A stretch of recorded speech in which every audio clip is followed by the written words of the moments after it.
Well, hey there, Terrible Warriors.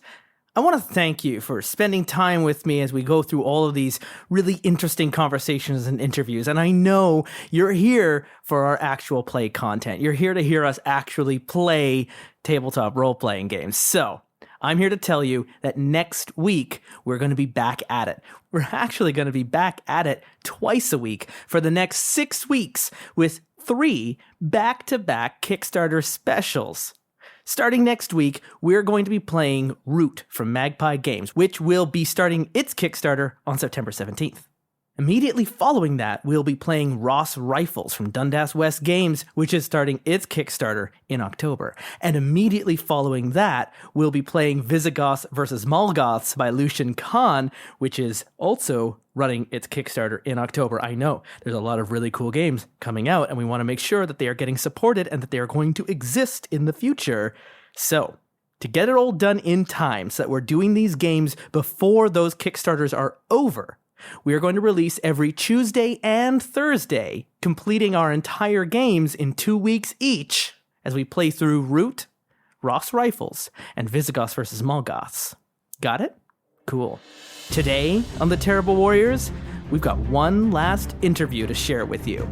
And it's thematically appropriate because he's the creator behind the Root tabletop role-playing game, the one we're going to be playing next week. I got to spend the weekend at Gen Con at the Magpie booth showing off Zombie World. And so I couldn't walk away from the Gen Con floor without pulling Brendan Conway aside.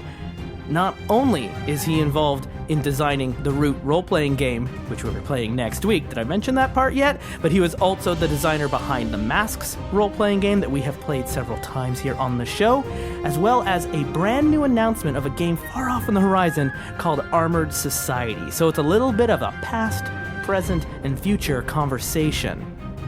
Now, I may have gotten a chance to meet Brendan, but you're meeting him for the first time, so let me take you back to the floor at Gen Con those few weeks ago, and let Brendan introduce himself to you. I am one of the co-owners of Magpie Games, and I'm their production manager, and I am the game designer and writer for Masks New Generation.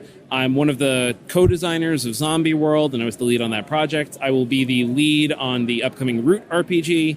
And yeah, those are the things that occur to me right now in this moment at 50% brain capacity. So past, present, and future then. In the past, okay, Masks came around. We've done Masks. We did it once on the show, and then it was a huge success. We did a second one in a parallel reality to the first game, and then that was a huge success. And then like a few years later, we did Masks a third time because it was voted for by our Patreon, and we did another like in the multiverse. And now we've got this like shared Masks multiverse thing going on with, instead of like the Justice League, they're called the Zodiac, and there's one hero in each universe that's like appointed to keep the walls up, and it's fun and it's weird, and it's, how did Masks come around? Because Masks is also, it's not just a superhero RPG. It's a very particular story of a superhero RPG. It's laser focused on, I love how it's comfortable in what it is and what it's not. So why and how and like Masks is, it just seems like one of those, oh, of course. And then how did this not happen before? And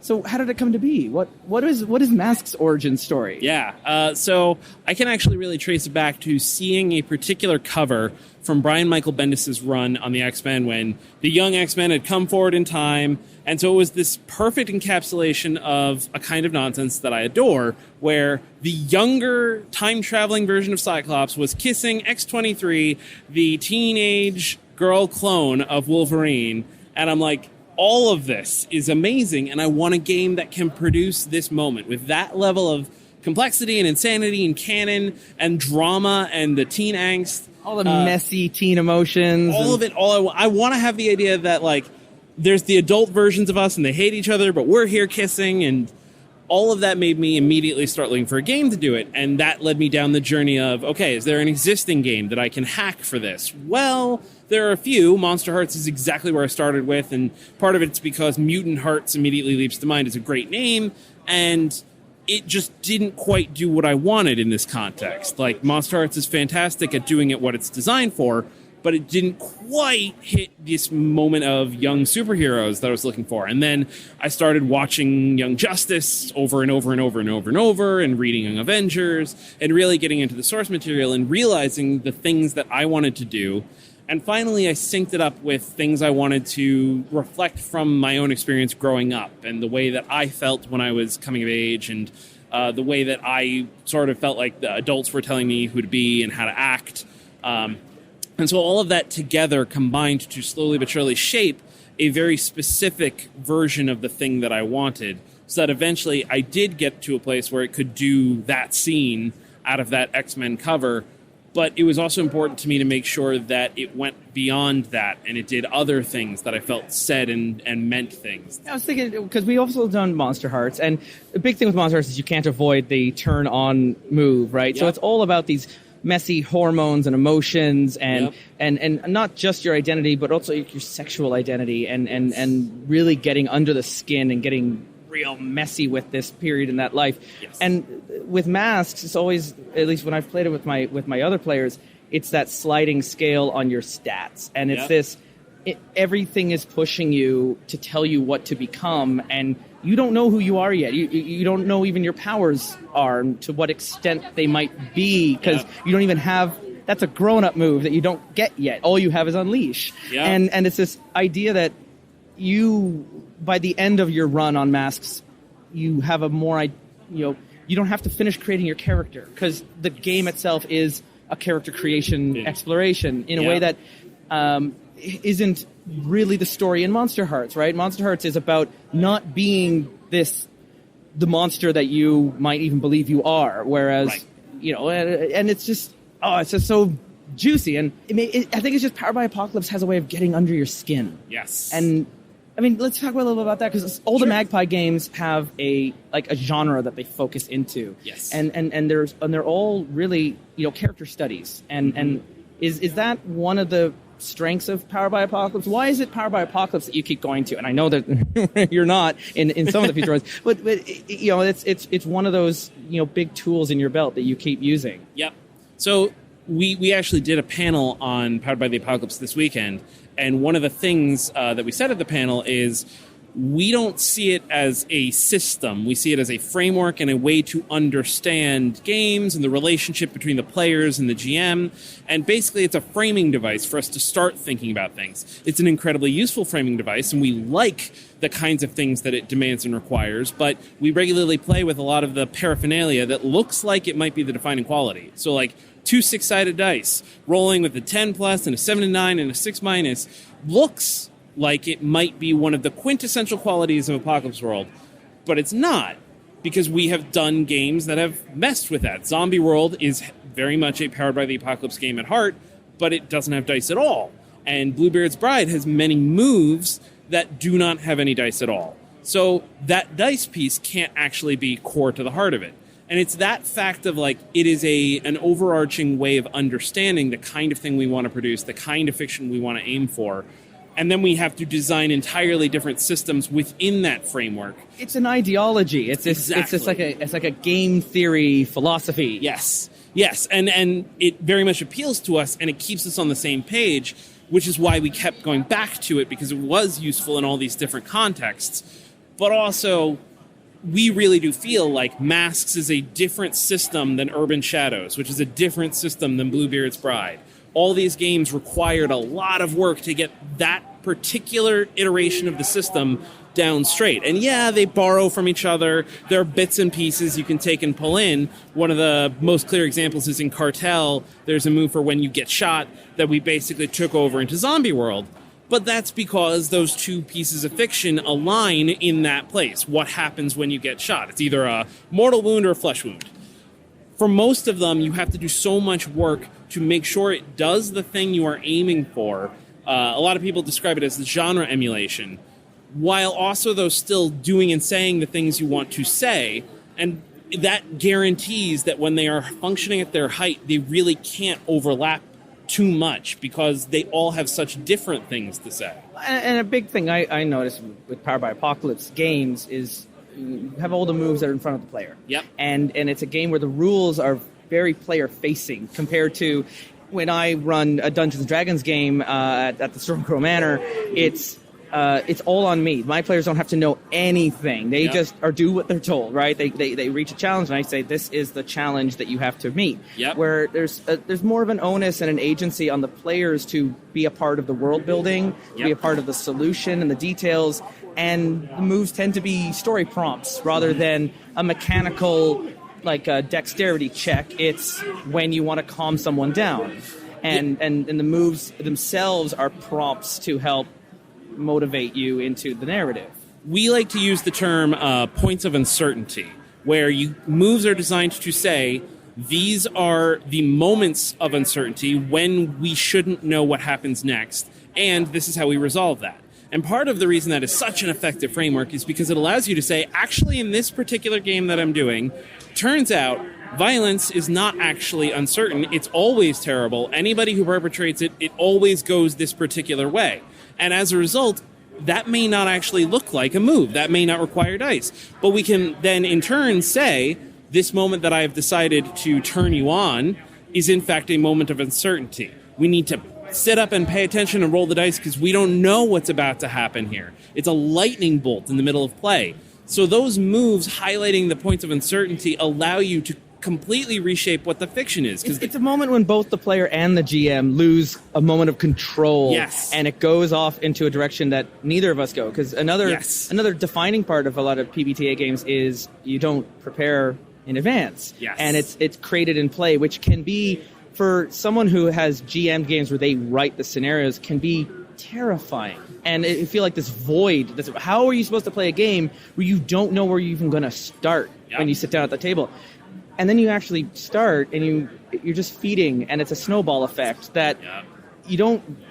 It appears itself to you, and you just have to trust that there is a story we want to tell, even if we don't know it yet. Yes. I mean, and part of our job as designers of these games is to make sure that at every level we are providing enough tools and things you may not even be thinking about that will instantly kickstart a story once we get to that actual moment of play. In the Root RPG, in an earlier playtest, the playbooks were pretty limited because we were mostly playtesting the basic moves. And the net result was that the characters were ungrounded. They had not specific characteristics that tied them into the setting. Now, the characters all have lots of questions that immediately tie them into the woodland, and it turns out that that's basically handing a buffet of knives with which to stab these poor creatures because they care about things. And no, we don't have to know which one of those specific things will matter before we start playing, because with that tapestry, the GM has so many options to pull from that the player has already said, yes, I am interested in this thing. Yes, this does matter to me. Please bring it into play. This is important to me. Oh, and then you follow their lead. Yes. And it does require a lot of empathy on the GM's part too. You can't tell your game. You have to be a part of the player's story. And that brings us to the present. Now, Root is something I was not aware of the board game before this. I don't know the setting, and so it's an interesting thing for Magpie where it's not actually your IP that you're starting it in. So how did Root come to be? What is Root? What's happening? Because I followed the Magpie games, and now this thing has come out of, from my blind side. I'm going, what is that? Tell me, Brendan. How do? So Root, the board game, is a game by Leader Games, and I picked up the copy at Gen Con last year. We played it. And then we played it more, and then we played it more, and played it more, and played it more. And one day, while we were in the middle of playing, Mark said, this would make a really great RPG. I wonder if we can do that. And from that moment, that's how the Root RPG happened. We loved the board game, and we saw in it a lot of resonance with the kinds of themes we like to do. Political themes, the idea of what power is and what right and wrong can be when things shift around you. There's a thing in the Root setting where there are these different factions. There's the Marquise de Cat, and there's the Eyrie Dynasties, and the Woodland Alliance, and they look like they're good and bad. The Marquise de Cat came from a different place and is now taking over. The Woodland Alliance are the scrappy freedom fighters. Except explicitly, no one is good and no one is bad. There can be the moment where the Woodland Alliance has decided that we're going to let this clearing burn because it's better for fanning the fires of rebellion if these people lose their homes. And the Marquise de Cat's faction can be like, we have actually built capacity and industry, and we've improved the lives of the people who live in this clearing pretty clearly. That level of moral ambiguity is something that we love, and we absolutely hooked into immediately in the board game, along with the actual machinations and who do we side with. So there is a faction in the Root board game, which is the Vagabond. It is a really great part of that board game because it's just one piece, running around, causing havoc. It is an adventurer. It is an RPG character in the middle of a strategic board game, and we latched onto that and said, this is what we want to do. These are Vagabonds can be our RPG characters. You will play a group of them moving around the woodland. Your quests, the things you undertake on the behalf of the people, the woodland denizens around you, that will reshape the woodland. Maybe you decide to support the Woodland Alliance in their rebellion. Maybe you decide to try to just protect the regular denizens. Maybe you decide the Eerie dynasties have a point and they should be put back in power. But regardless, we're super excited at the idea that you are these figures of note, these powerful figures, moving around in a moving tapestry, a living world around you that's going to shift. Control of clearings will change, and your actions will be reflected in that setting. I'm going to be perfectly honest with you. It looked a little too cutesy when I first saw it. Apillion is a great game, but it's also just kind of not for my personal style. And I've underestimated Root. I admit this. This sounds like a really gripping, challenging, another one where it's going to be you're going to start off and it's going to be ha, ha, ha, ha, and I'm like, what is happening to my emotions? Yes. That is exactly the goal we want. I mean, all due credit. Part of the appeal of Root is Kyle Farron's wonderful art of these adorable little animal creatures. But the game has always had that edge of when you suddenly realize, oh my gosh, these adorable little animal creatures are marching to war. What is happening right now? And it's exactly what you said. We get you in the door with the adorable animal creatures. It happened with us when we played Masks. Yes. One of our players, Leon Weinstein, we were playing it. He was very much playing a very comic relief character, and it was all very light and happy. And then we got into an alternate timeline where his dead mother was now alive, and he had to leave that timeline in order to save the team and stop the villain. And it was what? Where did the pathos come from? And he had this, and he couldn't even meet her. He just had to tell his dad, hey, tell Mom I said hi. And then he teleported away. And it was like this. So good. And to take the comic relief character and it was just this, you're feeling. I mean, I get chills when I'm replying at it. And I love when those games have that moment. When we played Monster Hearts, we had a player, this was before I knew of the X card, we would have used it, then he stormed out of the room. And we lost our safety bit. Mm-hmm. And he, it wasn't because he wasn't mad at any of the players, but just the story just got so overwhelming. Yeah. And most of these games, you start going la-di-da, and then you're like, when did this matter? Yep. Right? Yep. When did this flip over into being real and actually hitting me? Yes. Well, and so much of that is just what we just said. It's the more that you can tell me, oh yeah, no, I have a sibling who lives somewhere else in the woodland, and I periodically send money back home. I periodically check in on them. I make sure they're okay. That's Chekhov's gun then. Now you have a sibling in another wood, and guess where they're marching? Exactly. We are just waiting for that moment, and it's even little things where you as a GM are given the tools to make moves. You come into this new clearing for the first time, and this scrappy little fox comes up and he says, oh my gosh, are you those heroes that I heard supported the cats in that battle over there? Oh my gosh, you guys are so cool. I want to join the cat army. Can you guys give me one of your swords? And he's just this annoying character at first to them because he won't let go.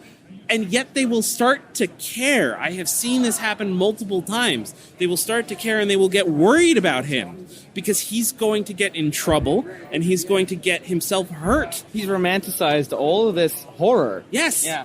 And immediately we get this pathos out of what originally is a character who was kind of a joke and an annoying hanger-on.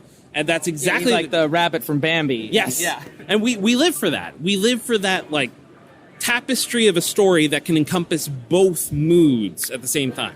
All right, I'm ready, but I know I'm not ready either at the same time. So then, going from there into the future, I got to sit in on your panel this year at Gen Con to hear about the games that are coming. I'm very excited about Airlock. I hope I get to sit down with Marissa and talk about that one. I know that there's plans for a second edition of Urban Shadows, which is super great. I know you did work on Zombie World, and there's stuff going on there. And then you've got this other thing where everyone else around here is like, oh wow, Brendan's finally doing that? He's been talking about this one forever.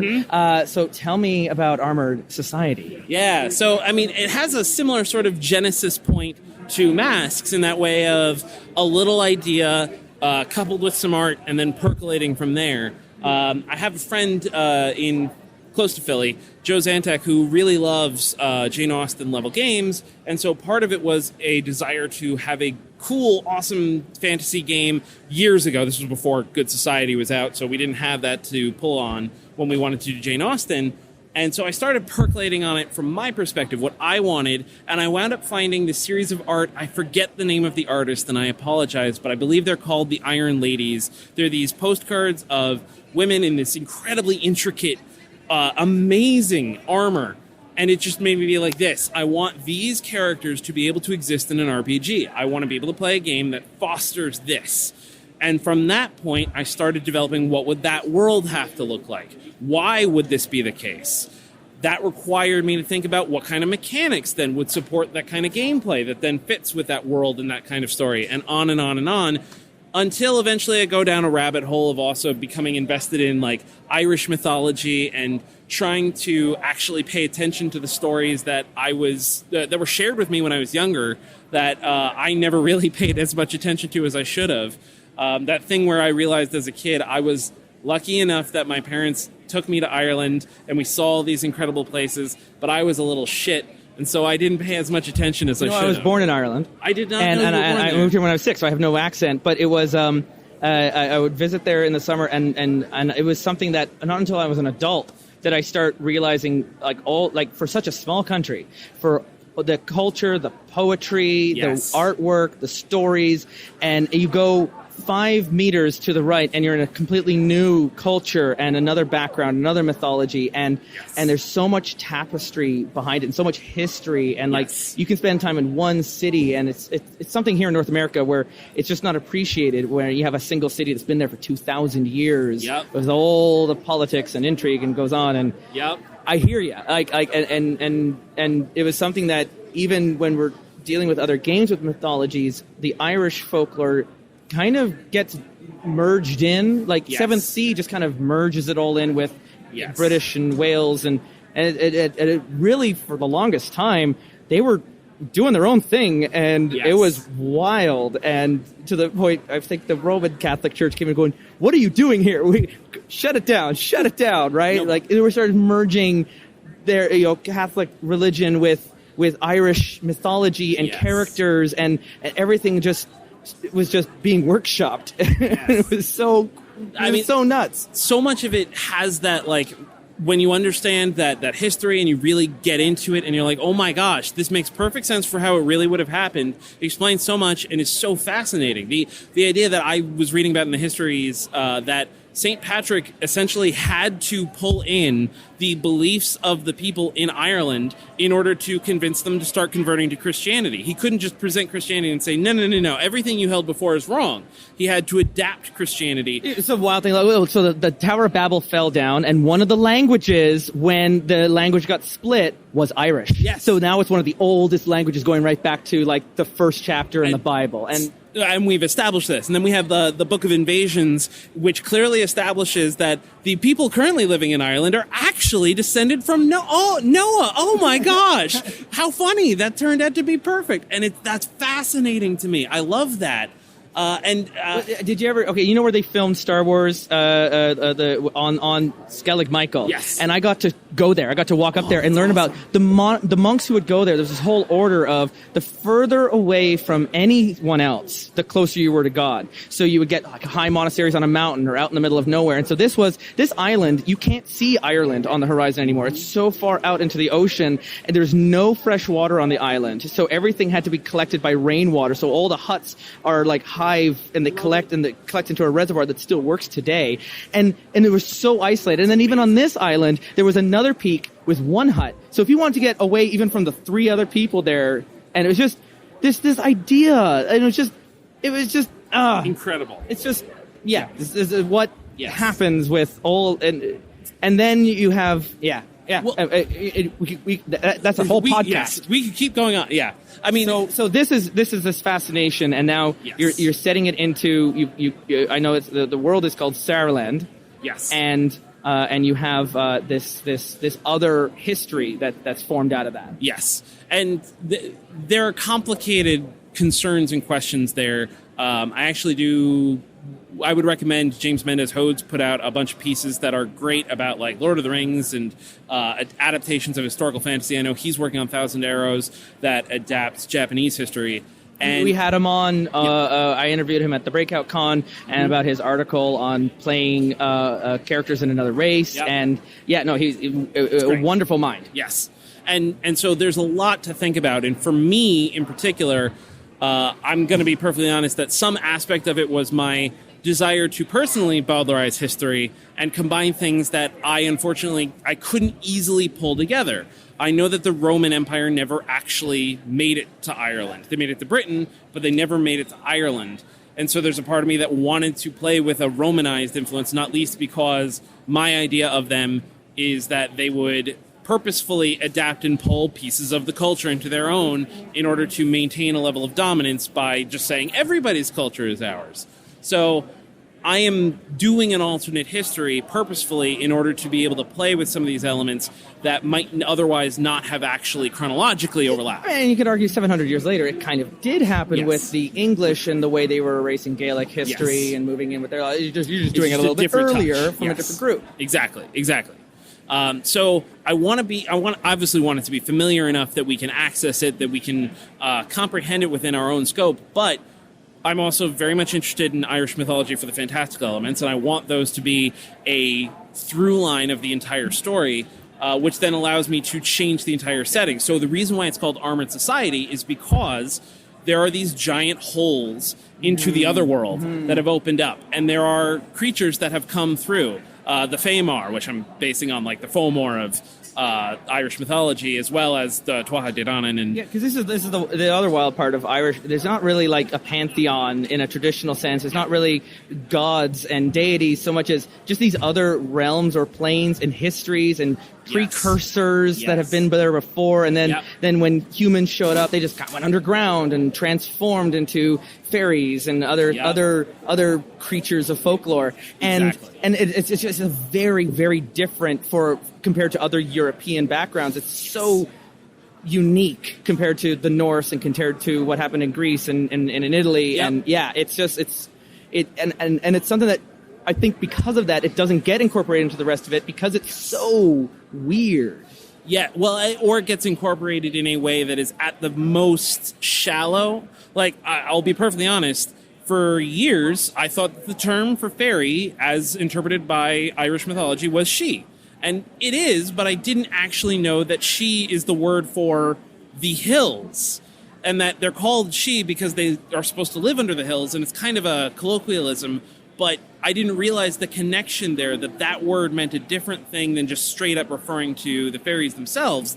And immediately, like, as soon as I knew that, I had to go deeper. And so it's that level of, like, cool, we do have games in which the fairy are referred to as the she, and it's a useful sort of shorthand, and it gets us into the idea of the fairies. But I didn't want the shorthand. I wanted the deep thing. I wanted this idea of the Book of Invasions and the people who lived in Ireland, and then more people came, and they fought, and they displaced each other, and then more people came, and the Tuatha De Danann came, and then the Sons of Meal came, and I want that history, and I want that... layers on layers on layers on layers so that you dig down deeper into these histories, and there's something else in the foundation. Yes, exactly, yes. And so that's a huge part of what I want. I want this sense of history and a complex world in which these people are not necessarily 100% sure who they are because they have enough identities and history to pull from that they can self-determine even as the world is pushing and pulling at them, almost as if they have some struggles of identity, and that may be a thing that I'm playing with again. Shocking. Is shocking and horrifying. Because I know Armored Society is another, like, I will get back to you. Yes. Like, I know that. You did mention at the panel, in terms of what to expect when we're playing it, that you have these three sort of modes that you can choose in the game. We could talk a little bit about that. Yeah, absolutely. So We realized that Armored Society was not necessarily suited to the Powered by the Apocalypse system for the things we wanted to do with it, and we also realized that we wanted this wider world in which you could actually play.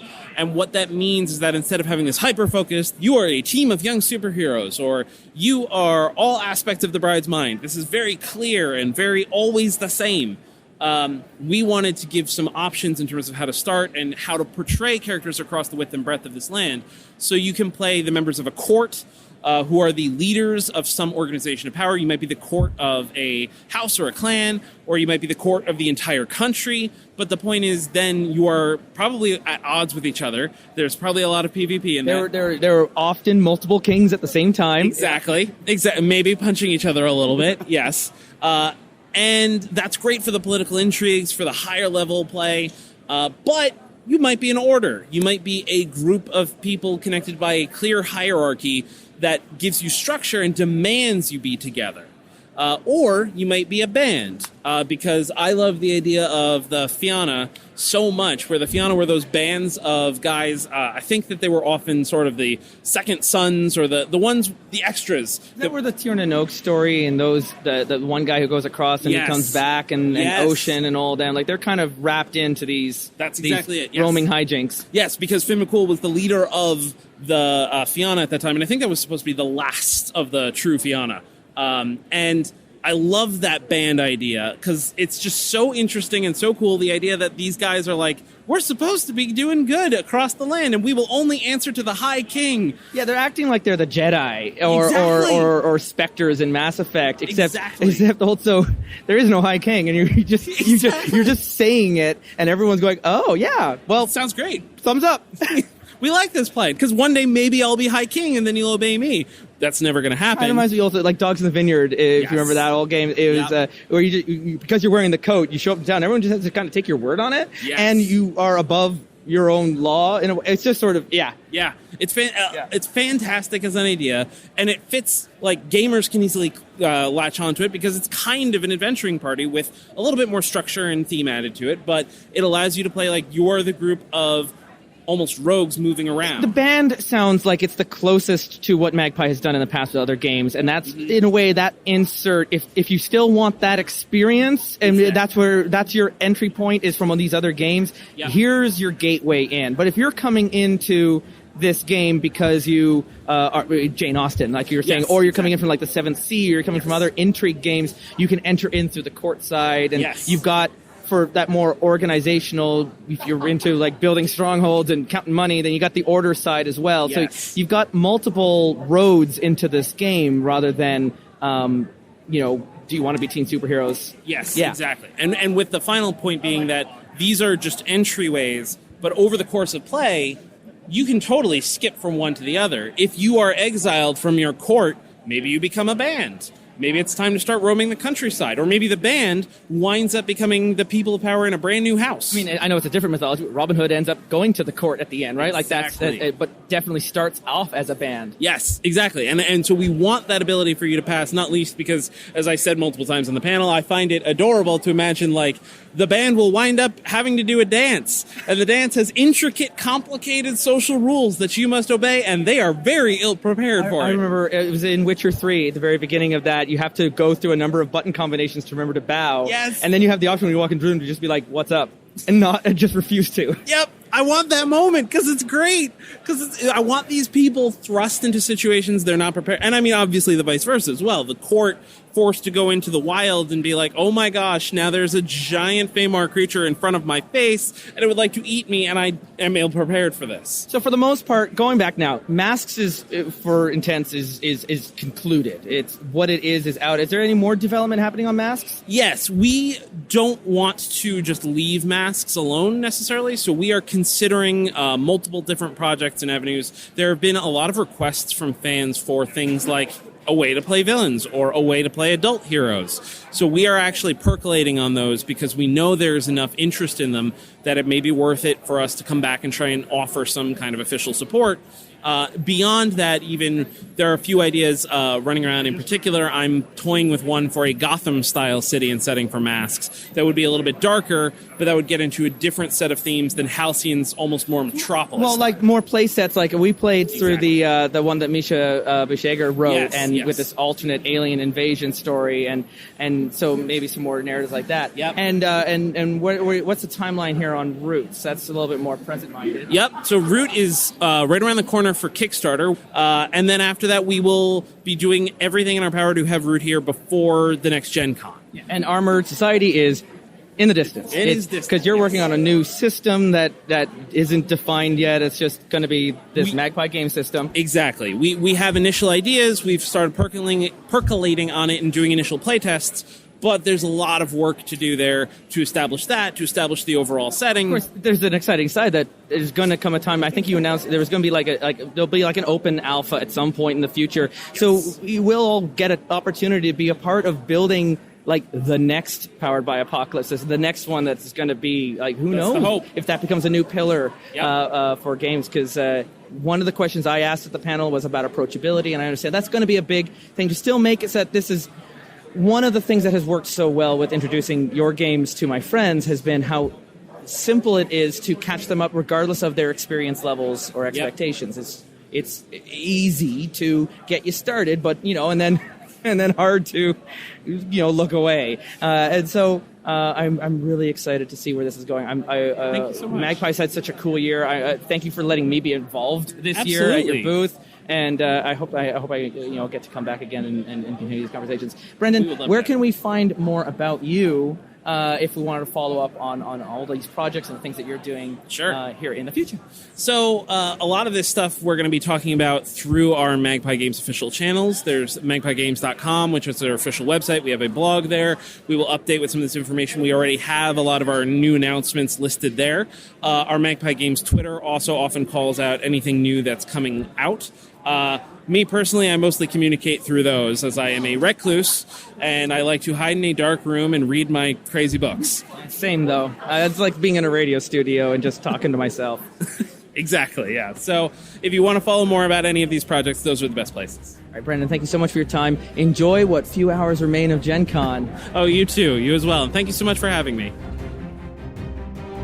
Special thanks again to the fine folks at Magpie Games for letting me spend time at their booth, getting to meet all the different people there, and in particular to Brendan Conway for giving me so much of his time to talk about Masks, Root, and Armored Society. You can find out more about these games at magpiegames.com. And next week on The Terrible Warriors, we are back at the game table with a table of players new and old to play the Root tabletop role-playing game, which is going into Kickstarter on September 17th.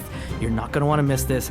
It was a lot of fun, and I cannot wait to share it with you. Follow us on Twitter at Dice Warriors, where you can stay in the know, as well as if you like what you're hearing and you want to hear more, this show is, of course, brought to you by supporters at Patreon, at patreon.com/Terrible Warriors. They have been so patient with us while we've been on our hiatus, but you know what? We're coming back. We're going to have exclusive debrief episodes of the Root game, so you're going to want to head over to the Patreon page to be involved in joining along with that. We'll be back on Tuesday with the first of 4 episodes in our Root role-playing game actual play experience, helping to promote their Kickstarter that is starting on September the 17th as well. So we'll see you right back here at this table, yeah? Right here on The Terrible Warriors.